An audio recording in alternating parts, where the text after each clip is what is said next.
नमो नमः। आइए आज हम रुचिरा तृतीयो भागः अष्टमवर्गाय संस्कृत पाठ्यपुस्तकम के अंतर्गत पाँचवें पाठ के अभ्यास कार्य करते हैं। कंतकेनैव कंतकम पंचमा पाठ। इस पाठ का अभ्यास है। पहला प्रश्न है, एक पदेन उत्तरम लिखत। एक पद में उत्तर लिखिए। Answer in one word. का व्याधस्य नाम किम आसीत। शिकारी का क्या नाम था। चंचल। तो का उत्तर चंचल। दूसरा, चंचल व्याघ्रम कुत्र दृष्टवान। चंचल ने बाघ को कहाँ देखा। तो उत्तर हो जाएगा जाले। तो खा का उत्तर जाले, जाल में देखा। गा देखिए, कसमई किमप अकार्यम ना भवति। किस लिए कुछ भी अकार्य नहीं होता है। तो क्षुधारताय। गा का उत्तर क्षुधारताय। घा देखिए, बदरी गुल्मा नाम पृष्ठे का नलीना आसीत। बेर की झाड़ियों के पीछे कौन छिपी हुई थी। तो लोमशिका। घा का उत्तर लोमशिका, लोमड़ी। और अंगा देखिए, सर्वः किम समीहते। सब कुछ किसमें सहनित है। स्वार्थम। तो अंगा का उत्तर स्वार्थम। क्या देखिए, निःसहायो व्याघ्र। व्याघ्र निसहायो व्याघ्र किम आयाचत। निसहाय होकर के बाघ ने क्या मांगा। प्राण भिक्षाम। उत्तर हो जाएगा प्राण भिक्षाम। दूसरा प्रश्न देखिए, पूर्ण वाक्य न उत्तरत। पूरे वाक्य में उत्तर दीजिए। कहा है, चंचलेन बने किम कृतम। चंचल ने वन में क्या किया, जंगल में क्या किया। उत्तर हो जाएगा चंचलेन बने जालम विस्तीर्यम। चंचल ने वन में जाल को फैलाया। खा देखिए, व्याघ्रस्य पिपासा कथम शांता अभवत। बाघ की प्यास कैसे शांत हुई। तो उत्तर हो जाएगा व्याधेन आनीतेन नद्याः जलम पीत्वा व्याघ्रस्य पिपासा शांता अभवत। शिकारी के द्वारा नदी से लाए हुए जल से जल पीकर बाघ की प्यास शांत हुई। गा देखिए, जलम पीत्वा व्याघ्र किम अवदत। जल पी करके बाघ ने क्या कहा। तो उत्तर देखिए, जलम पीत्वा व्याघ्र अवदत यत शांता मे पिपासा सांप्रतम बुभुक्षितोस्मि इदानीम अहम त्वाम खादिष्यामि। अगला देखिए, घा चंचल मातृ स्वसा इति काम संबोधितवान। चंचल ने मौसी किसको संबोधित किया। तो घा का उत्तर हो जाए चंचल मातृ स्वसा इति लोमशिकाम संबोधितवान। लोमड़ी को। आगे देखें अंगा, जाले पुनः बद्धम व्याघ्रम दृष्ट्वा व्याधा किम अकरोत। जाल में बंद करके, दोबारा बंद करके बाघ को देख करके व्याध ने क्या किया, शिकारी ने क्या किया। उत्तर रहेगा जाले पुनः बद्धम व्याघ्रम दृष्ट्वा व्याधा किम अकरोत। उत्तर हो जाएगा जाले पुनः बद्धम व्याघ्रम दृष्ट्वा व्याधा प्रसन्नो भूत्वा गृहम प्रत्यावर्तत। घर वापस आ गया। इस प्रकार से दूसरा पूरा हो गया। तीसरा देखिए, तीसरे में है अधोलिखितान वाक्यान कह का कम काम प्रति कथयति। नीचे लिखे वाक्यों को किसने किसको या किसने किसके प्रति कहा।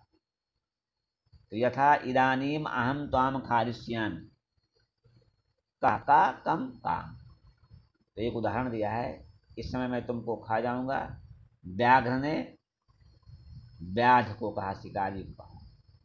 तो कहा है कल्याणम भवतु ते, व्याघ्र ने व्याध को कहा, व्याघ्र व्याधम। खा जना मई स्नानम कुर्वन्ति, लोग मुझ में स्नान करते हैं। नदी जलम व्याधम, नदी जल ने शिकारी को कहा।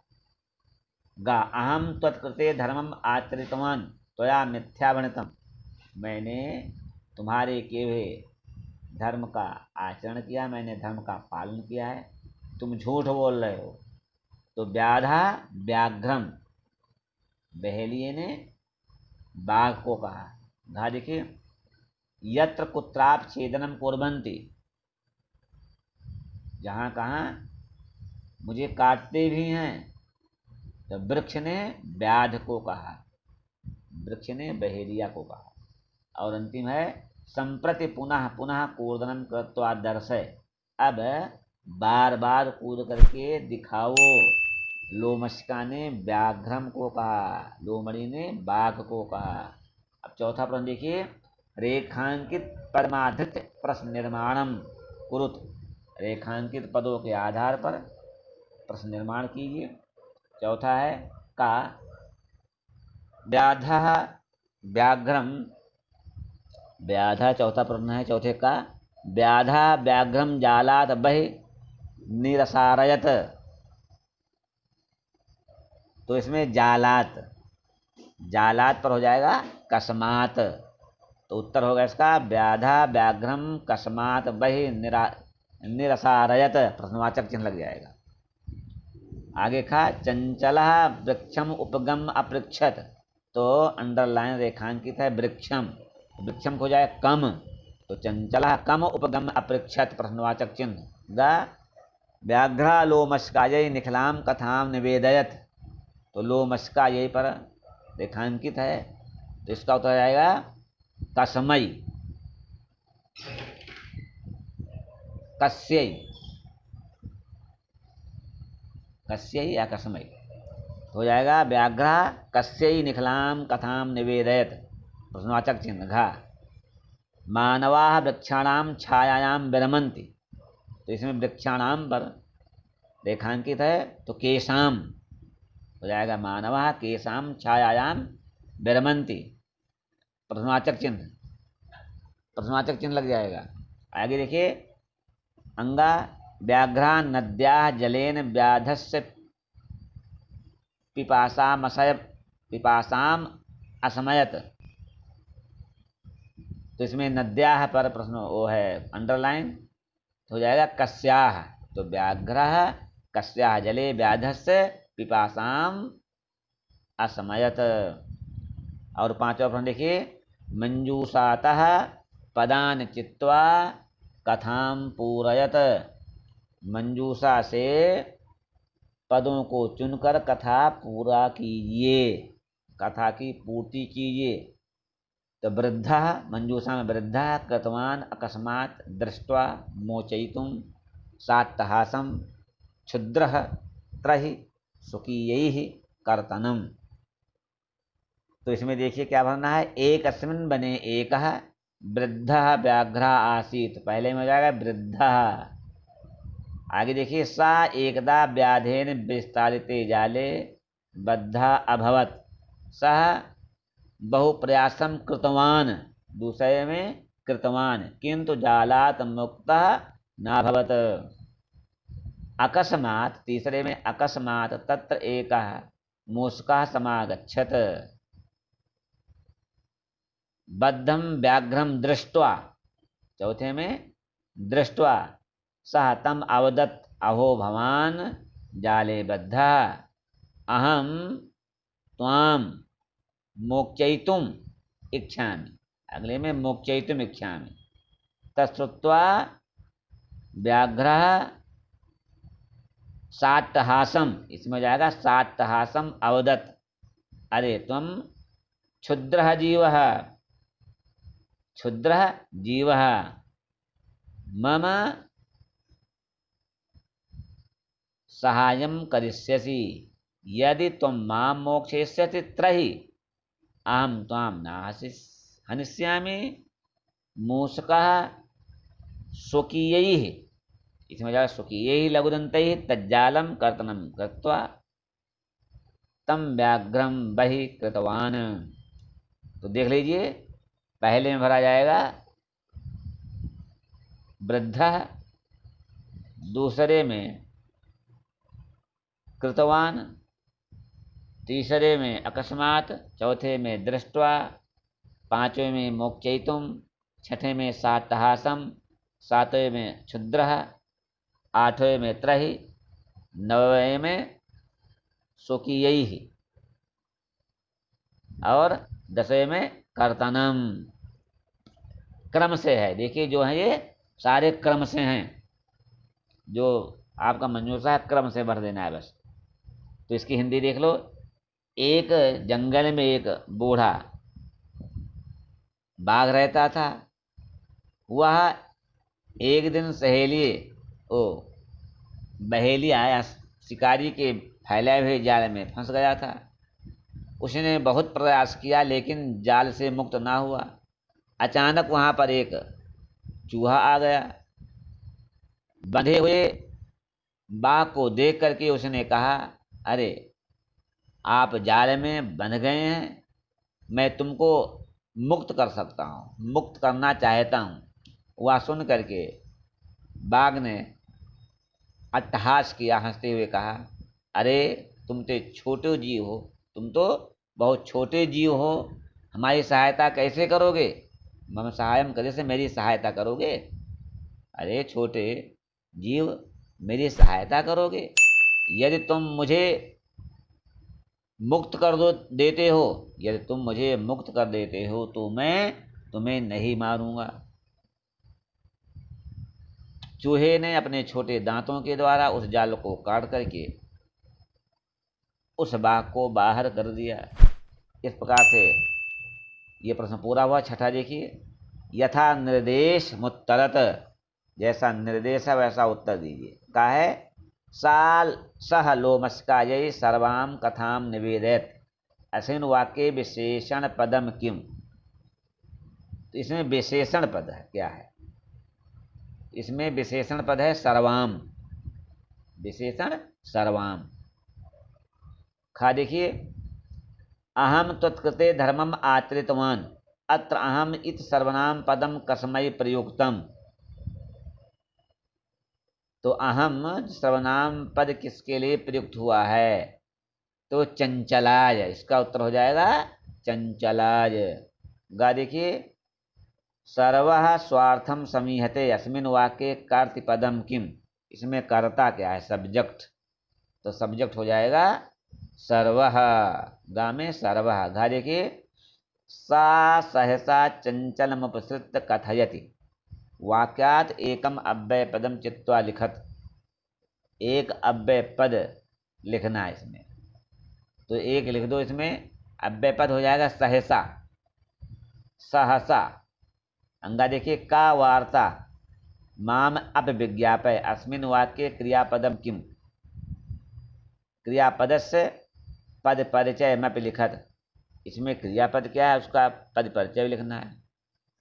तो इसमें क्रियापद है विज्ञापय। विज्ञापय इसमें क्रियापद हो गया, क्रियापद का पद परिचय देना है, तो विज्ञापय। तो विज्ञापय का विपूर्वकात् भ्वाद गणीयात, ज्ञा धातो णिच लोट मध्यम पुरुष एक वचने, विज्ञापय इत रूपम। आइए सतवां प्रश्न देखिए, वैसे विज्ञापयतु, विज्ञापयताम, विज्ञापयन्तु, विज्ञापय, ऐसे भी रूप चलता है। चलिए सातवां देखिए, उदाहरणानुसारम रिक्त स्थानानि पूरयत, उदाहरण के अनुसार खाली स्थान भरिए। एक वचनम, द्विवचनम और बहुवचनम। तो यथा मातृ प्रथमा, माता मातरौ मातरः हो गया। स्वस्त्री प्रथमा, तो स्वस्रा, अच्छा प्रथमा विभक्ति में स्वसा, स्वस्त्री का प्रथमा में स्वसा, स्वसारौ, स्वसारः। तृतीया में स्वस्त्रा, स्वास्त्रिभ्याम, स्वास्त्रिभिः। उसके बाद मातृ, स्वस्त्री सप्तमी शब्द है, नहीं मातृ तृतीया।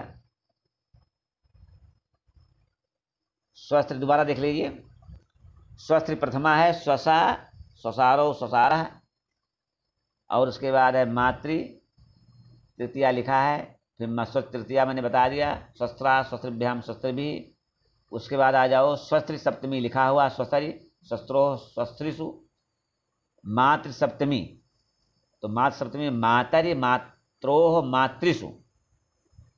उसके बाद स्वस्त्र षष्ठी लिखा हुआ है, स्वसुः, शस्त्रोह, शस्त्रिणाम। अब मातृ षष्ठी लिखना है, तो मातुः, मात्रोह, मातृणाम।